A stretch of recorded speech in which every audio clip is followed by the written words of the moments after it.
No, the truth is, if you're earning less than 10 million naira in Nigeria as a lady, I can't date you. You understand? If you're earning, or if you have... If you're earning not less than 10 million naira in Nigeria as a lady, I cannot date you. That's just the truth. Are you serious? Yes. You understand? You know, most times we hear things like a lot of young ladies, they come up to tell you about standard, raising their standards. You know, they can't date a man who is not any less than 100 million. They can't date a man who is not any less than 50 million. You know, they raise a lot of standards, and sometimes when you check the ladies who raise these standards, you find out that they don't even have anything doing. They don't have a job. They don't have a business for themselves. They don't even know where their next meal is going to come from. But they like to raise standards, big standards, you know, standards that they can't even match in. So it's terrible. A lot of, I don't know. And then there's this problem, I always have it. Most female Nigerian influencers, you know, we talk about this, you know, feminism, this feminism, whatever. I'm a feminist. I tell so many of them, what do you think feminism is all about? You know, a lot of them have actually turned feminism into men hating, you know, group. I don't know how they just talk about how they want to kill men, how they want to destroy men, how they, you know. So it's really terrible.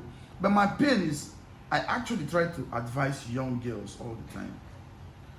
Look for something doing. You understand? They don't need to advise you to do something, especially with the crumbling economy of Nigeria today. You don't need to advise a girl. You know, they don't need to advise you to fend for yourself, to work hard, to do something for yourself. You understand me? So when I see a lot of them lazying around, looking for guys to foot their bills, yet condemning men and the existence of men. And the funny part is that some of them can't even do without the same men that they are accusing of scum and all the rest of the things they call us. So I don't know, it's crazy. So what do you have to say about this, their entitlement mentality? Because I know they do have this entitlement mentality. Like it's rampant, like all over Nigeria. You know, sometimes I really wish I can you know, advise the younger generation, but I discovered something, that they truly don't value advice. You know, sometimes when you want to advise these younger ones, they tend to see it as you being insulting. You're trying to insult them, and it's terrible. I see a lot of things. I saw a video someone posted on I think Instablog recently, where a girl was actually angry at a guy for not buying her food, but he took her number. So this young lady was like, why do you think you can take my number in a restaurant and you didn't buy me food? Yeah, I think I saw that. You were buying your own food. Yeah, I saw that too. I saw this video. I was like, I don't know, there was this rage I had in my head. Like, I was like, what the hell is going on in this country? It's crazy. What is happening in this country? So for a man to talk to you means he owes you something. A man talking to you means he owes you something. Is that the new norm in Nigeria right now? Is that the new normality? Is that the normal standard? When you talk to a lady, you owe her. Immediately you open your mouth and say, hey, hello, young lady, you're owing her something. You know, it's absolutely insane, and it's becoming normal. And then an influencer, a female influencer, I don't want to mention her name, came out to back her up, to support her. And it's funny that a lot of girls, a lot of our young girls, you know, see these girls as role models. They see these people as role models.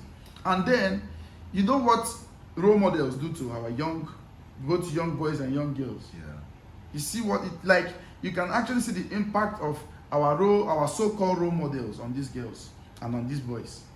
But the problem is, I don't know what is actually coming after the Gen Zs. I don't know if it's the Gen Z, you know, the Gen Z whatever, you know. So I'm just wondering what will be coming after the Gen Z.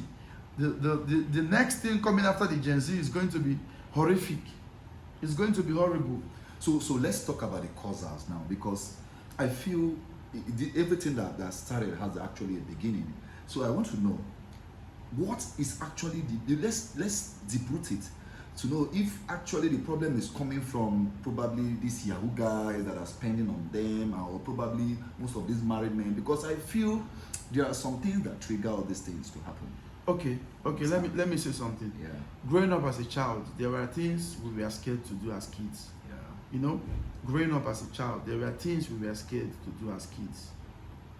So, when I see young girls of today doing some things, I keep wondering. There are some words, even as an adult, there are some words I get scared of saying, even as an adult. Yeah, of course. Not that I'm scared, but I see those words as being vulgar. I can't just use them. It's kind of heavy.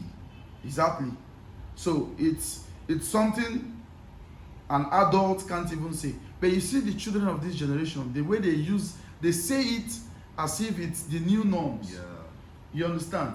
And then when you want to talk about the Yahoo boys, yes, it's part of it. Yes, it's part of it. The fraudsters, they spend money like they spend money foolishly. You know, they spend money foolishly. They don't spend like the businessmen do spend. You know, these businessmen, after calculating all the whole expenses and how the money for, you know, this and that, they can't just throw away their money like that. So the Yahoo boys are there, yes, fine. Then but what I want to say is sometimes I don't just blame the Yahoo boys. I blame some parents who give birth to kids that they can't train. They can't even give account for. These are some of the things I always tell people. Some people are just good at giving birth to children. They just give birth to kids. They don't care about the kids. They don't care where the kids are. They don't just care. They just want to give birth to kids, give birth to children they can't train. Now you can imagine a situation where your daughter, your child, you give birth to a child, and then she becomes the breadwinner of the family at 16. Sure. Your 16-year-old daughter goes out and come back, get money, get foodstuff, bring it to the house, and you that is the father and the mother, you don't have anything. You don't have a job, you don't have a business, and you're too lazy to go to work. Now you don't have full control over your kids because you can't tell them anything. You can't control kids you don't take care of. You can't control kids you don't cater for. You understand? So when you can't give account of what your child is doing, it means you've lost total control of your child. I see a lot of girl child, they go out, they have boyfriends at 16, at 15. They go out, their parents know that they have boyfriends at 16 and 15. Their parents are fully aware. In fact, the boy comes to the house, come to see the parents, give them money, you know, and the rest of them.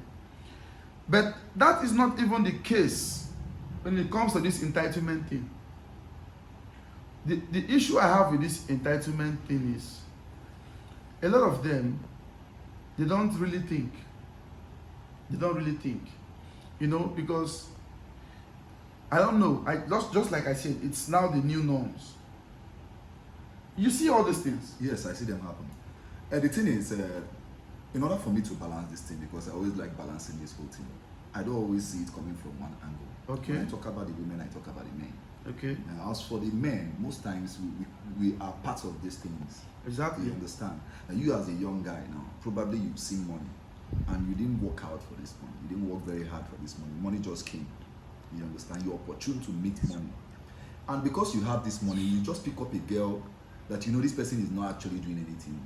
And you spend a 200K, 500K per day, per night, per week. You know, most of them, you see some people place a monthly salary on these girls. You pay them for doing virtually nothing. Nothing.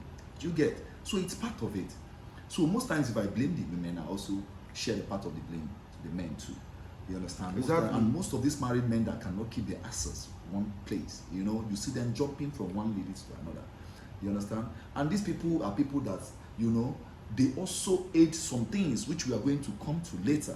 Yeah. You understand? Yeah, definitely men are part of the problem. Yeah, so I just want to generalize this whole thing. Yeah, men are actually part of the problem because the truth is a lot of men aid this whole thing. Yes, of course. Yes. You can imagine a guy placing a girl, like trying to place a girl under A monthly salary. a monthly salary. No? You're paying a girl a monthly salary for doing nothing.